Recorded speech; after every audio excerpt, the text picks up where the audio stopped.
मेरी भी गवाहियाँ हैं, परमेश्वर ने मेरे जीवन में काम किया है। और 2013 परमेश्वर की सच्चाई मुझे मिली। और जब मैं पहली बार ऐसे सत्संग गया था तो उस समय मेरी मम्मी बहुत बीमार रहती थी, और मम्मी इतना बीमार रहती थी कि जहाँ पर हम रेंट पर रहते थे तो वो ऐसे जैसे ये नहीं बना है दीवार, इसके इधर से उधर भागती थी, फिर उधर से इधर आती थी और दीवार में लड़ती थी, ऐसे टक्कर मारती बहुत तेज तेज, फिर उधर जाती थी। तो एक तो हम ऐसी सोसाइटी में रहते थे तो वहाँ जो लोग देखते थे वो लोग मतलब गलत समझते थे, हीन भावना, जैसे अजीब। तो एक तो ये खराब लगता था कि यार हम लोग इतने बड़े हो गए हैं और ये ऐसे कर रही हैं तो लोग क्या कहेंगे। लेकिन जिसको दिक्कत है वही समझ सकता है ना। तो वो उस चीज़ को पता चला ऐसे, फिर हम लोग बालाजी गए, वहाँ 4 साल रहे, लेकिन वहाँ से भी कोई लाभ नहीं हुआ। और जब मुझे सच्चाई मिली तब मैं पहली बार वहाँ गया था और मैंने वहाँ एक गवाही सुनी। एक बहन बता रही थी मेरे भाई को ऐसे चेहरे में दाना हो गया बहुत बड़ा, और वो कह रहा है दीदी मुझे चंगाई दे दो। तो मैंने उससे कहा कि जो परमेश्वर मेरा है वही परमेश्वर तेरा है, जो वो मेरे साथ या मेरे द्वारा करेगा वही तेरे द्वारा भी करेगा, तो तू खुद चंगाई क्यों नहीं ले लेता है। तो उसने क्या किया, लड़के ने ऐसे हाथ रखा और यीशु के नाम से उस जो भी चीज थी उसे डांटा। और उसने बताया कि जब मैं सुबह उठा तो मैं ऐसे देख रहा हूँ कि वो दाना जो है वो है कहाँ, वो पता ही नहीं कहाँ पर था, वो जगह ही समाप्त हो गई। मतलब वो दाना कहाँ था ये भी हमको पता। जब ये बात को मैंने सुना तो हमने कहा ये भी हो जाता है क्या, मतलब इस तरह से बीमारियां दूर होती हैं क्या। तो एक बार हम पढ़ा रहे थे, जैसे अभी किसी ने गवाही सुनी थी कि जैसे आप सर बता रहे थे कि वो इनके जो चाचा थे या कोई रिलेशन में थे कि वो कोहरा गिर रहा था बहुत दिन से, है ना। तो आपने क्या बोला कि जिस दिन तुम आओगे उस दिन कोहरा नहीं गिरेगा ना। तो बिल्कुल टू काफी ऐसे में मैं उस समय परख रहा था कि काम होगा कि नहीं होगा, कि ये झूठ तो नहीं है। तो हुआ क्या कि मैं ऐसे पढ़ा रहा था और कोहरा गिर रहा था उस समय। तो कोहरे की वजह से सुबह बच्चे मॉर्निंग में नहीं पढ़ने आना चाहते थे। कह रहे सर मॉर्निंग में नहीं आएंगे, इवनिंग में रख लो। मॉर्निंग में नहीं आएंगे क्योंकि कोहरा बहुत गिर रहा, सुबह सर्दी बहुत है और वैसे भी आपको पता चल रहा है उधर, है ना। तो क्या हुआ, मैंने उनको ऐसे ही बोल दिया, मुझे कुछ ऐसा पता नहीं। मैंने कहा सुबह कोहरा नहीं गिरेगा, आप आइए, कोहरा नहीं मिलेगा। अब बोल तो दिया मैंने, अब हम ये कहें अगर गिरा तो फिर क्या होगा, मतलब क्योंकि नए थे तो अब ईश्वर को हम खुद परख रहे थे। अब वो कह रहा मुझे भाई परख के देखो, तो ठीक है स्टार्ट कर दिया। सुबह जब हुआ तो सच में कोहरा नहीं गिर रहा था और बच्चे सब आए, बोले सर आपकी बात तो सही निकली, ऐसे कैसे हो सकता। तो हमने क्या हो गया, हमको भी नहीं पता है हमने ऐसे बोल दिया। अब आपको पता है फिर उसके दूसरे दिन कुछ बच्चों ने कहा कि सर अगर ऐसा है तो आप ये क्यों ये कहिएगा कि सूर भी निकले। सूर नहीं निकल रहे थे, निकल तो रहे थे लेकिन दिख नहीं रहा था उस समय कोहरा की वजह से। तो मैंने कहा सूर भी निकलेगा, कल आप आएंगे। आपको सर बताएं वो जो घड़ी थी मेरे लिए, वो बहुत बड़ी घड़ी थी, विश्वास में मैं पढ़ा रहा हूँ स्कूल में और मैं ये कह रहा हूँ, मैंने बच्चों से ये कहा कि सूर निकलेगा और सूर तो अभी निकले नहीं है। 11 बज के कुछ मिनट हुए होंगे, सूर नहीं निकले। मैं बार बार क्लास रूम से निकल करके बाहर देखने आ रहा हूँ अभी निकले कि नहीं निकले। तो मेरे बड़े भैया उस स्कूल में पढ़ाते हैं, तो कहते हैं ज्ञानी तो क्या बात हो गई, तुम बाहर बार बार जा रहे हो, तो हमने कहा देखे सूर्य निकला कि नहीं निकला। अरे कि यार तुम भी विश्वास, कैसा विश्वास कर रहे हो कि सूर्य निकालने में पड़े पीछे, ऐसा कैसा विश्वास है। तो मैंने कहा मेरे दिल में वो धक धक हो कि यार निकलेगा नहीं तो कहेंगे बस झूठ बोला तुमने, ऐसे ही बोल दिया। तो सच में 1 बज के कुछ मिनट में वो जो लालिमा नहीं बनती, वो जहाँ सूर्य निकलते हैं बिल्कुल लाइट वो जगह होने लगी। मेरे दिल में सुकून आया, पक्का आज सूर्य निकलेगा। तो उस दिन सच में उसी दिन से सूर्य निकले, और वो जो घड़ी थी इतना विश्वास में बढ़ाने वाली थी। उस दिन से मैंने विश्वास ईश्वर पे बहुतायत से किया। गवाहियां तो सच में से बहुत है कि एक बहन ऐसी थी कि उनके घर में ऐसे कोई पेड़ था, उसकी डाली टूट गई थी, और उन्होंने कहा कि परमेश्वर मैं चाहती हूँ कि ये डाली फिर से जुड़ जाए। तो क्या किया, उन्होंने अपने पति को बुलाया और बोला आओ चलो मिलकर उस डाली को जोड़ें, और जोड़ करके कपड़ा बांध देंगे तो परमेश्वर इसे फिर से सही करेंगे। तो उनके पति ने तो विचार किया ऐसे कैसे हो सकता है, डाली टूट जाएगी तो कैसे जुड़ेगी। लेकिन कुछ भी उनके मन में आया, वो भी गए, दोनों लोगों ने पकड़ा और परमेश्वर का नाम लेते लेते लेते लेते लेते लेते उस डाली को क्या कर दिया, जोड़ा। और 7 दिन बाद उसको जब खोला तो उसमें वो डाली क्या थी, जुड़ गई। उनको पता ही नहीं चला कि कहां से टूटी। परमेश्वर वो काम कर सकता। गवाहियां तो बहुत है ना, बहुत गवाहियां हैं ऐसे। वो गवाहियां हैं जिनको सुनकर मैं आपको बताऊं कि मेरे गांव में एक मेरी चाची लगती है ना, वो बोली कि भैया मैं तुम्हें गवाही बताना चाहती, और वो नई नई थी उस समय, मैं भी नई नया चल रहा था। मैंने बोला बताओ क्या गवाही। बोली भैया मेरे यहाँ खेत में 16 जन, वो जो ऐसे खेत में काम करने वाले नहीं, मजदूर, हाँ मजदूर 16 लोग वहां पर मजदूर। और दोपहर का समय, जून का समय था, गर्मी बहुत हो रही थी, और मेरा जो चूल्हा बना हुआ है वो मैदान में बना हुआ है और वहां धूप बहुत लगती थी। तो मेरे पास 9 रोटी रखी थी और थोड़े से चावल रखी थी। तो मैंने सुना कि ज्ञान तो बताया करता है कि परमेश्वर से प्रार्थना करके जो कुछ मांगोगे वो तुम्हारे लिए हो जाएगा। और वहां से फोन आया कि यहाँ के जो मजदूर हैं वो बहुत ही भूखे, जल्दी से खाना बना के भेजो। मैंने कहा परमात्मा मैं खाना नहीं बनाऊंगी, लेकिन इतने भोजन में आप पूरा करना। और सच में कि बेटा मैंने 9 रोटी और थोड़े से चावल भेज दिए। अब आप जनरल बात सोचो, 9 रोटी तो एक आदमी को भी नहीं पड़ रही, 16 होती तब एक पड़ती, अब 9 से तो एक रोटी भी नहीं मिल रही। हुआ क्या, जब खाना पहुंचा और उन्होंने खाना देना शुरू किया तो कई लोगों ने तो खाने ही मना कर दिया।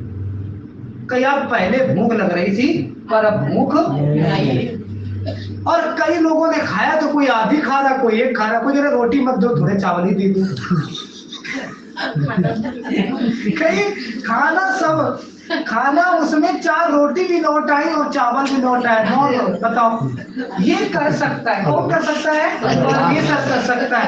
ऐसे काम, मतलब बीमारियां, चमत्कार, ऐसे बहुत सारे परमेश्वर कामों को आपके सामने प्रकट करेगा। लेकिन आपका विश्वास इस पर कैसा है। देखो आप बताएं, पहले जब आप आते हो ना, पहले तब आप कम विश्वास करके आते हो। मैं फिर से बता दूं, पहले यहोवा चमत्कार करता था कि देख मैं चमत्कार कर सकता हूं, मैं विपत्तियों को हटा सकता हूं। आज के बाद तुझे विश्वास करना पड़ेगा।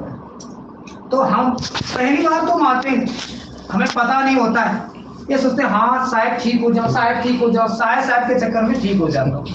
एक बार वो चमत्कार करता, 2 बार करता, फिर वो कहता यार अब तू विश्वास कर, अब तू चलना शुरू कर, अब तू कार्य करना शुरू कर। जब हम दृढ़ हो जाते हैं परमेश्वर में, तब परमेश्वर हमारे लिए दृढ़ हो जाता। वो ऐसे नहीं, उसने कहा ना पहले तुम मेरी ओर आओ तब मैं तुम्हारी ओर आऊंगा। अब वचन में क्या पढ़ते हो, पहले तू मेरी ओर फिर तब मैं तेरी ओर। ये पहले कब बोला पता है, ये पहले कब बोला, ये शब्द जो पहले बोला ना, ये आपको चुनने के बाद बोला है। भाई पहले तो वो खुद आया तुम्हारे पास, तुम थोड़ी ना आए उसके पास। पहले उसने कहा मैंने तुम्हें चुना है, तुमने मुझे पहले तो उसने तुम्हें चुना है, फिर उसने शब्द कहा अब तू मेरी ओर फिर। पहले मैंने चमत्कार कर दिया, लेकिन जब उसने चमत्कार कर दिया, गवाही आपको दे दी, विश्वास आपको दिलाया कि मैं हूं, मैं कर सकता हूं, मैं तेरे साथ हूं, मैं तेरे साथ सदा रहूंगा, ये विश्वास दिला दिया, तब उसने कहा अब तू पहले मेरी ओर आ, तब मैं तेरी ओर बाद में आऊं। अब ये कहानी चल रही है, और जब जब आप कहीं पीछे हटना, पहले आपको ही जाना पड़ेगा, बाद में वो आएगा। नहीं परमात्मा तुम कहा मैं भूल गए, वो तुम्हें भूला नहीं, तुम उससे भूल गए। वो अगर तुम्हें भूल जाता ना तो तुम्हें चुनता ही नहीं। वो हम सबको किसी को भूला नहीं। जैसे संत पौलुस पतरस ने प्रभु का 3 बार क्या किया, और 3 बार ही क्यों इनकार किया, 2 बार कर लेता। ऐसा कहता कि यीशु मसीह कहते पतरस तू मेरा 3 बार इनकार करेगा मुर्गा बोलने से पहले। वो मुर्गा नहीं बोलता था सुबह सुबह, पहले तो घड़ियां नहीं चलती थी, पहले ऐसे काम होते थे, है ना। तो 3 बार ही क्यों किया, है ना। इसका भी पॉइंट आपको पता है, पुराने जमाने में, पुराने समय में आपने सुना होगा, तिरवाचा भरवा लो इनसे, 3 बार वचन ले लो, 3 बार इनसे बुलवाओ, हाँ हाँ हाँ। आपको पता है जब 3 बार इनकार किया और जब प्रभु जीवित होकर के आया तो उसी पतरस से 3 बार स्वीकार भी करवाया।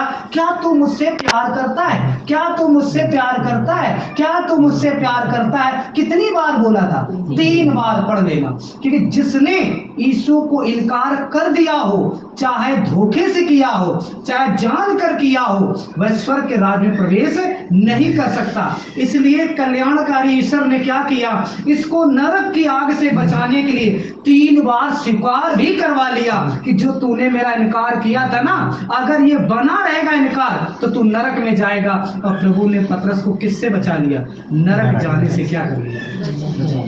आप जितनी बार उससे इनकार करोगे ना, पहले उतनी बार तुमसे स्वीकार करा लेगा, तब काम करेगा। फिर से सुनो, यही वो कह रहा है कि तुम मेरी ओर फिरो, तब मैं तुम्हारी ओर फिरूंगा। मान लो तुमने 2 बार प्रार्थना करी, और हो सकता है तुमने 2 बार इनकार भी तो किया हो, तो वो प्रार्थना दोनों कैंसिल हो गई। अभी तो बराबर ही हुई भाई। अभी 2 बार तुमने बोला नहीं मैं नहीं जाऊंगा, मैं नहीं जाऊंगा, मैं नहीं करूंगा तेरा काम, तो आज तो प्रार्थना मैं भी तो कह रहा नहीं सुनूंगा, नहीं सुनूंगा। फिर क्यों कहता, क्यों सुनता नहीं। बराबरी कर, पहले बराबरी पर आ, फिर ज्यादा एक्स्ट्रा प्रार्थना करता, उसका फल आएगा। कभी हम कहते पिता हम तो 3 महीना से प्रार्थना कर रहे, रिजल्ट ही नहीं आ रहा। तुम्हें पता है तुमने कितनी बार उसका इनकार किया है, उसके शब्दों का, उसके वचनों का। आपको पता है वो कहता है धर्म के काम कर, और आप पता ही नहीं लगता आप अधर्म कर बैठे हो। आपको पता नहीं लगेगा। आपने कहा परमात्मा अब की बार सत्संग जरूर जाएंगे, और सुबह बुआ फोन आओ, नन्ना आज ना जाओ, आज बर्थडे है। हाँ बुआ, आपने कहा तो नहीं जाएंगे। क्या कर रहे हो, निकाल कर रहे हो कि नहीं कर रहे हो। तो फिर अभी तो निकाल कर रहे हो ना, फिर एक दिन कहोगे पिता हम तो आना चाहते तो हमको ले नहीं जा रहे हो। अरे भैया वो जो इनकार किए वो तो बराबरी कर लो पहले। भैया बहुत सिंपल, परमेश्वर कभी आपके जीवन में देरी नहीं करता है, ये हमारे कारण ही हमको देरियां मिलती हैं। मैं कहता हूं बहुत सारे लोग क्या कहते हैं, हम लोग कहते हैं शैतान की चीजें क्या होती हैं, बुराई करना, चुगली करना, गालियां देना, व्यभिचार सोचना, आंखों से गलत तरीके से देखना। ये किसके कार्य हैं, किसके कार्य हैं, शैतान के। जैसे हम देख रहे हैं, अरे ये बहुत अच्छा है, किसी को कमेंट्स करना, ये किसके हैं, शैतान के। अब भैया जिसकी वस्तु तुम लेके बैठे हो तो वो तो अपनी वस्तु लेने आएगा ना, नहीं समझे भैया। अभी शैतान की चीज क्या है, फिर से सुनो, बुराई तुम कर रहे हो, चुगली तुम कर रहे हो, बेईमानी थोड़ी थोड़ी तुम कर रहे हो, झूठ तुम कर रहे हो, ये किसके है, शैतान। तो कौन आएगा तुम्हारे घर, शैतान। तो फिर तुम्हें दिक्कत क्यों हो रही, फिर झेलो ना, जब उसकी चीज लेके आए तो देनी तो पड़ेगी तुम्हें। अच्छा अच्छी चीजें किसकी है, भलाई करना किसका है? किसी के लिए अच्छी प्रार्थना करना किसका है? तो अब कौन आएगा? तो उस समय दुख होगा कि आनंद होगा? अब देखो, तुम ही सब कई लोग करते तुम ही हो, और फिर कैसे परमात्मा सुनता नहीं? भैया, जो चीज ईश्वर की है वो लेके बैठो तो ईश्वर आएगा, जो शैतान की है तुम उसको लेके बैठोगे तो शैतान आएगा, वो तुम्हें दुख देगा, बीमारी देगा, ये बात निश्चित है। तुम करोड़ों जगह सत्संग कर लो, लाखों मीटिंग कर लो, लेकिन प्रतिफल वही मिलेगा जो तुमने बोया है। कर लो, नहीं मान तो 3 साल बाद मिलना तो देखना यही आएगा। तो किसकी चीज लेकर के बैठोगे अब? तो कौन आएगा? तो आनंद तो परमेश्वर से मिलेगा कि शैतान से मिलेगा? हाँ, कौन की चुगली कर लें, क्यों चुगली बारी, परमात्मा हमें क्षमा करे। भाई वो तो बराबर ही करेगा ना, वो तो न्याय करेगा ना, वो उसमें क्या? आपको पता है जितने चेले थे तैयार, ये पतरस, यूहन्ना, ये सब सबसे ज्यादा प्रचार किसने किया? पौलुस। प्रचार के मामले में अन्य जातियों में धुआंधार प्रचार किया। आपको पता है धुआंधार कष्ट भी मिले इसको। पता कैसे मिले? आपको पता उसने किया क्या था? पहले उसकी स्टोरी पता, सब जानते। पहले वो लोगों क्या करता था? सताता था, इतना सताता था कि वो भी इतना ही सताया गया। आपको पता पिता छोड़ता नहीं है, लेकिन हाँ तुम्हें नरक भी जाने नहीं देगा। और हम कहते यहाँ थोड़ा कष्ट मिल जाए सही है, लेकिन नरक न जाए। ये करना, क्या करना? आप पिता के लिए दौड़ करना। मैं कह रहा हूं, आज आपने जो भी बुराई की है किसी की, आपको भी वो मिलने वाला है, और आपने जो भी अच्छाई करी किसी के लिए, वो भी आज आपको मिलने वाला है। डिपेंड ये करता है कि आप क्या लेना चाहते हो। तो आप चाहते हो भलाई लेना तो भलाई करो, आप चाहते हो बुराई लेना तो बुराई करना। पिता इन वचनों से आपको ढेर सारी